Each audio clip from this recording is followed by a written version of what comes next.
एक प्यारा बच्चा है जिसका नाम अरसम है।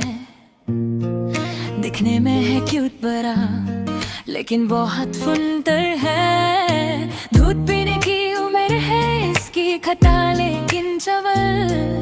चमकीली चीजों को देखकर हो जाता है पागल।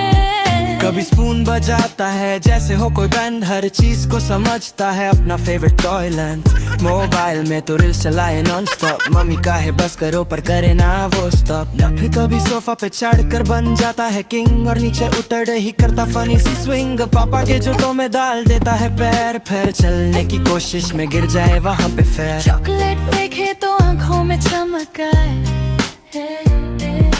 एक नहीं दो नहीं पूरी प्लेट ही उठा ले जाए। है बेरोना भी आता है उसको फुल ड्रामा के साथ, पर एक ही हग से आ जाता है वापस। रास्ता साफ कर समय छोटा सा, पर मस्ती का स्टार। जहाँ भी वो जाए वहाँ खुशी हजार पे।